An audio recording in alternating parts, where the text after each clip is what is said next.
In studio, we have the sisters of Kaitlyn Conley, Sarah, Shannon, and Siobhan, and David King, who is the nephew of Mary Yoder.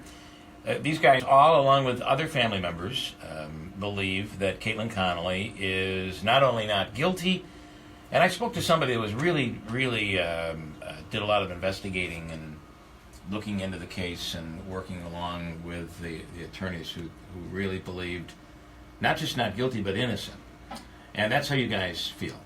Yes, 100%. Yes. Okay, so what I said during the break is that it seems like you have notes, and you want to go through a few things so you don't miss anything.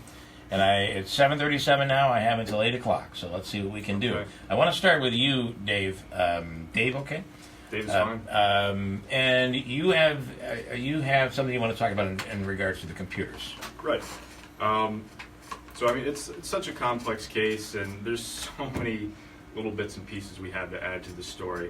So I'll just start with this little, a little insight into the computer forensics here.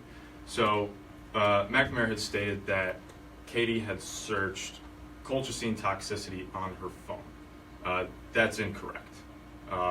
In the trial, the searching for the colchicine toxicity was done on the computer, the front office computer in the chiropractic office of Mary and Bill. Now, that computer was continually presented as Katie's computer. That was the office computer. Okay. Not only did Katie have access to it, Bill had access to it, Mary had access to it, Adam had access to it. You know, the whole issue came up. So you're saying it was never on the phone? The testing was never done on the phone, or they didn't find any of the colchicine on the phone? Specifically the search of the colchicine toxicity. Okay. Researching the colchicine toxicity. Okay. Okay. That was inaccurate. Okay. Now, in regard to access to that computer, which was, pinned on Katie, like I said, to act like that computer was only Katie's is, I think, just kind of detached from reality. It was the front office computer. And in regard to access to that computer, Adam had keys to the office, and I had been there. I used to help him clean the office. When we worked out at a gym down the road, we would stop by there, and we would just, touch base for a moment, meet our other buddy, and go down to the gym. And Adam's saying, oh, he didn't know he had the key or lost it. I find that hard to believe because in the office, Mary and Bill had a little shop where they sold Shackley products. That's where Adam would get some of his toiletries, toilet paper, paper towels, his supplements, stuff like that. To act like Adam did not have access, was not around, I find that ridiculous in my personal experience. And do you want to get? I know you have a couple of quick questions, and then I want to let these guys read through some of their notes. So just quickly on a point that was made about the Apple ID, I guess I don't know this for sure, but I believe what came out was that some of the searches or some of, I'll say, the incriminating things were found on the phone, not necessarily on the Apple ID.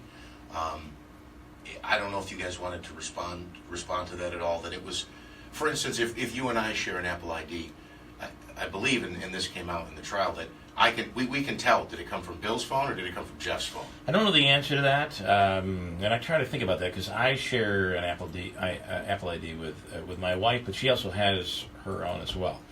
So that was kind of a statement. And what happened when we did that is everything got screwed up. And I had to have Apple come in and redo, and it's still messed up. They had to kind of do a fix on it. So I don't know if you guys know the answer to that, but I can tell you that when you share an Apple ID, it gets confusing, and sometimes information. Now, I think if you text something on a phone, it probably stays on that phone, or if you search something, I don't know the answer to that. But I will tell you that when you share Apple IDs, it gets messy. It blurs the lines of who is who and what activity came from where. Yeah, why on my phone do I have a Barbie app? I didn't download that app. It's on my phone. Wow. Hand Interesting. scanning. It gets very confusing. So my daughter, of course, was at the time. And it was a mess trying to clean it all up. Just Barbies all over the place. Sure. So if you look at my phone, you'd have had me in some other trial. If you're taking everything at face value and not really understanding the story behind it, like, yes, you can jump to conclusions and you can speculate all you want, but speculating always doesn't end up with the truth. Yeah. Yeah. And that's why we're sitting here. And you know, they had talked about a lot of user attribution to kind of find consistencies for users. Well, how about user attribution as in asking the family, okay, what were Katie's habits? Mm-hmm. You know, asking people like myself, okay, what about Adam and, you know, some of these things? They never once came to us. Oh, sorry. They never once came to us. They never once reached out to anybody else who had a different theory or different information to provide them. They Yeah. only went with their theory, and if you either had something that didn't work, or if you had any questions or disagreements, they just kind of disregarded it. How about the motive? And I know they didn't have to prove a motive, but they did throw it out there that there was a jealousy. What are your thoughts on? Oh, You seem to want to. I've got. And I also want to get into a little bit of the who was chasing who, or was this just one of those bad relationships where they both couldn't get rid of each other? We all know those relationships. So, this is my opinion on the whole situation. This is your opinion. You were alleging what you were about to say. So, Yes. So the DA brought up this whole idea of scorned lover. Katie was trying to get revenge on Adam by killing his mother, which I think is garbage. Okay. And so far, I was going to use the word bizarre, but Yeah. Well, it just Anyone doesn't make who sense. Yeah. has been close to either side of the family and has a little bit more information on just the complexity of their relationship can really speak a lot about this.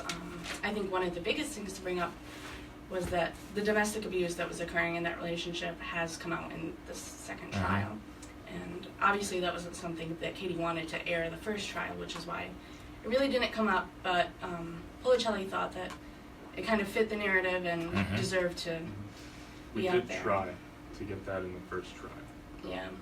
But there were inconsistencies, right? The dates and is. And I can address that too. Mhm. So for the first year, Adam and Katie's relationship was great. Like they went dates, he was charming, he was sweet, he was nice. Started to fall apart, and then you could kind of see the cracks. And looking back on it now, especially, you know, we're all nurses, so we've all been trained to identify domestic violence situations. And looking back on it now, you can definitely see like the red flags that were going Mhm. on in that relationship. And these are things that you guys witnessed, not that Yeah. versus Kaitlyn telling you From both something that sides. happened from both sides. But no one just wanted to no one wanted to listen to our opinion or take time to investigate any of us regarding this Yeah. entire thing. Mhm. Some So of it was- Adam's behaviors are consistent with the cycle of abuse. That is your opinion. Continue where you're going. I can attest to that too. It was just a constant cycle of abuse. He'd be sweet, so we call that the honeymoon phase, Mhm. and he'd be nice, and he'd buy gifts, and he'd tell you what you want to hear. And then it would slowly start to crumble, and just verbally abusive. Even on the stand, it came out that he was physically abusive, that there was, you can call it Mhm. the alleged sexual assault. There's We were nothing privy alleged about that. to Mhm. it, despite Adam saying Did he she doesn't come when remember. that happened? Did she share with you guys? Yes. Yeah. But it's not, it wasn't our place to tell her, go to the police, go to the Right. police. Right. But something like that, you've got to let the person process that on their own time. Like, Mhm. of course, we would like her to go, but she needs to go when she feels ready. And she was holding off on going until she told us if he could do it to me, if he was willing to do this to me, someone he says he loved, he would do it to somebody else. Yeah. And then the issue that you had with the dates, I'm assuming you're talking about the bruising Yes. you made it in. Mhm. Our thoughts on that is that it just goes to show the constant cycle of abuse. This was not a one-time event. The bruises were not a one-time event. The assaults were not a one-time event. He testified that he snaps. He snapped. He testified on the stand that he slapped her across the face. Mhm.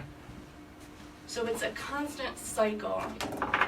And then you also have to step back and look at it from Katie's perspective. If you're going to say, well, why did you keep texting him? Why did you keep in this situation? Why didn't you remove yourself 100%? And to be fair, when it comes to domestic violence, we never ask those questions. We're No, told that's victim that shaming, you, and that is completely wrong. yeah. But you also have to look, But we're looking at her not as the victim. We're looking at her as the aggressor here. And Yes. That's how it was presented. and It's how, yeah, by the prosecution side, and there's a completely different story if you look. you can step anyone back else. and look from our side. Yeah. And even look from Katie's side. She was working for his parents. She had a close relationship with Mary. She loved Mary. Mary loved her. You also have to look that she was close friends with the rest of his family. They went to the same school. So to say that she should have stepped back and removed herself 100% from the situation, it's harmful to Katie because that's her job, that's her school, that's her livelihood. Okay. So it would be hard to So- completely remove herself 100% from Adam. So to say that she should have just gotten out of there, hindsight definitely is 2020. But maybe we all she know should've, relationships. We all know about relationships and how difficult sometimes it is to end and just cut off, and how they Well, can. especially if he's shown how violent he can be. Mhm. You try to appease them and keep them in your corner, not try to poke the bear, for lack of better terms. Okay. All right. I'd also like to say that the DA was saying that Katie was a scorn lover and she was trying to get him back, wanted him back in her life, wanted him as a boyfriend. My thoughts on that is I don't think they did enough research into her personal relationships to discover that she had moved on, that she was seeing other people, and that wasn't Adam. She had said to ourselves, actually, that she was trying to keep Adam away and was not interested in pursuing a further relationship with him, but at the same time works for his mother and Yeah. wants to keep the relationship civil. Goes to school at the same school he's going, wants to keep that relationship civil. Yeah. We are talking with the Conley sisters, and this is the nephew. Also, David King is the nephew of Mary Yoder. Your mom is in agreement with you guys. It'd be Mary's sister. Absolutely. And she's planning to come in later in the week. She believes that Kaitlyn Conley was unjustly convicted. Yes, my mother, my Aunt Sharon, and my Aunt Sally as well. It's everybody who's been paying attention and wanted answers in my large family. Aside from my Aunt Kathy, who is involved with Bill, we believe in Katie. Do you guys personal witness of how was the relationship going on with your aunt, and Bill Yoder? Was there any evidence that it ever come out in the trial if that was going on before the murder or the death of Mary Yoder?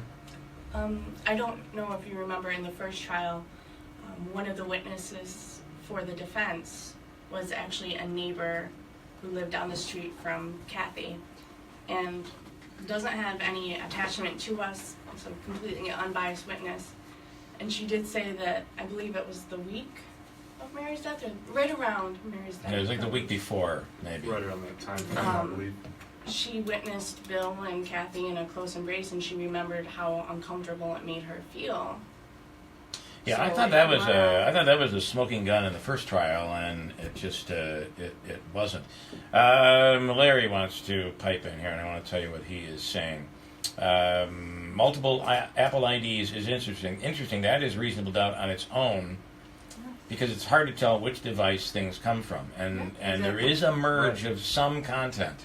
There's so that's much reasonable doubt yeah. if you look at. I'd have jumped And all I- over that. I think Yeah, that, and I think one of the biggest things to recognize is that they have all this forensics evidence. They can lay it all out and say, at some point this happened, at some point this was researched. But the biggest thing to keep in mind is that they cannot say with any degree of certainty who was the one who was actually behind the screen, who was the one researching this, or even why they might have been researching Yeah. this. So in my mind, that is a huge reasonable doubt. Okay, and you have. I want to give you an opportunity. We've got about 5 minutes here, so. They said that they left no stone unturned in this investigation, and yeah, maybe they did turn over some stones, Mm-hmm.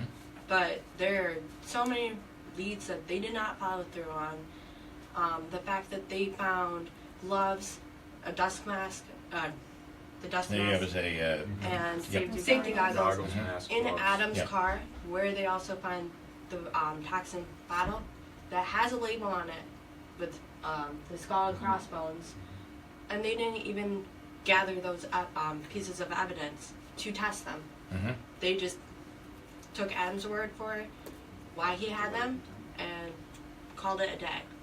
Like right there, if you're still trying to piece together what happened, you should be gathering any pertinent evidence. And Adam didn't say that was planted in the car. He admitted that he had those items in the The car. gloves. What he was using them to work on the vehicle. Yeah. That's what he says. Okay. But In regard to the no stone unturned thing, I would like to comment on the letter of intent that was brought into this case. The letter of intent to purchase the colchicine. Mm-hmm. All right. So allegedly, both Mary's and Adam's signatures are claimed to be forged. All right. Bill had testified that Mary's. He didn't really say it doesn't look like Mary's signature. He said Mary doesn't typically sign above the line. Adam was also questioned about his signature. We have some love letters from Adam, and he signs at the bottom. Adam says, "Yeah, I wrote that. That's my signature, but it's not my usual signature." yeah. Well, that signature is quite identical to the one on the letter of intent. A handwriting expert was never brought in to verify that. So, no stone left unturned. Okay. Okay. And the actual stated intent on the letter of intent for polyhaploidism to express genes in certain plants, that is a legitimate use for colchicine, and I don't believe that was very Right. investigated thoroughly Okay. as well. If just to review quickly, I know Jeff has a question, and we'll go back to your notes. The Kaitlyn Conley trial certainly consumed this area. First trial was a mistrial. The second trial, they introduced a second charge, a lesser charge in manslaughter. They came back 10-2. We now know they came back 10-2 in the afternoon, the jury did, with a hung jury. The judge sent them back. 2 hours later or so, they came back with a guilty verdict on manslaughter. And the Conley sisters and David King, who is the nephew of the deceased, are in studio and really believe that Kaitlyn is not only not guilty but innocent. Let me ask you. So I just picking things out of what we heard in the trial. I'm not trying to grill you guys. I just want your reaction. So on the bottle, what came out in the testimony was that they found your sister's DNA on it. How do you explain that? What kind of thoughts do you have on They her being the found only DNA? a mixture of DNA, and DNA can be transferred in many ways. Like you would probably find my DNA on this microphone, even though I've never touched it. And don't touch it. I wasn't Yeah, that's fine. fine. That's fine. Okay, but so you would find a mixture. You would find his DNA, my DNA, probably anyone else who's spoken to it. Yeah. Transfer DNA, people can transfer. If I shook your hand and then I shook David's hand, you could find Andrew's DNA on. So there's many ways Right. DNA can be. Okay. It's Understood. easily transferred. Interesting. And I just before we run out of time, have you talked to your sister in jail? What is the family like? How are you guys going day to day? I know this is still really fresh. So I'd like to give a quick shout out to Katie if she's listening. She does have a radio. She said she does. tried to turn All right. in. She's holding up well, a lot better than I would be in that situation. She's so strong, so Yeah. unbelievably strong. She seemed it at the verdict. Well, she She knows looked she's back at you innocent. guys. Yeah. So you expect the right thing to happen. Yeah, yeah. She knows that we're still fighting for her. She, throughout this whole case, has proclaimed her innocence. She's never said that she did it. She's never had hard feelings towards Mary. So she's just hoping that we can keep up the good fight, and hopefully the right thing will happen, and this will get Now the appeal. overturned. Okay. I know you want to. There any other notes? Any other notes that any of you guys want to get in as we're wrapping up here? another thing with the No Stone Left Unturned, they arrested Katie on our dad's birthday in 2016. So that was June. It was testified that some of the electronic evidence was handed over not by the sheriffs or anyone, but by individuals involved in the case. That was handed over in July of 2016. So they made an arrest and they targeted one person before they really had the full picture.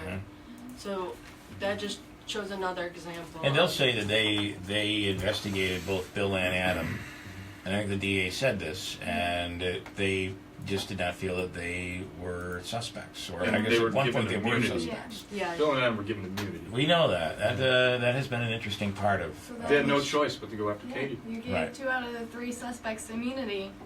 You're left with one person. What options and, do you have? Yeah. The DA gave them immunity, talked of the case, and then realized that the evidence did not add up. This was supposed to be a slam dunk. Yeah, they And- said it was thorough. Almost all the initial charges, grand total of 5, 6, none of them stuck. Right. The only one Right. that came through was the manslaughter at the 11th hour. If there are any jurors listening now, what would you say to the jurors? Between the That's first first case trial or or second? second? Well, then let's talk about the one that matters at this point. There's only one that matters. Well, they deliberated for what, Short time. Couple Yeah. hours. 3.5, 4 hours total? And I mean, I'd like to think if I were in their case and I knew that a young woman's life, Yeah. 25 years she's facing, was on the line, Take a little bit more time. I'd like to go through. I mean, the DA submitted a ton of evidence. I think that I would like to go through and try to piece together what was happening. Right. it's such a complex case. I totally understand why there's so many differences of opinion. There's a lot of gray area. Obviously, this will go on appeal. And do you guys? I know there are groups out there, and I know there's a member of our society here that was convicted. Spent how many years? There's In, a few yeah. members.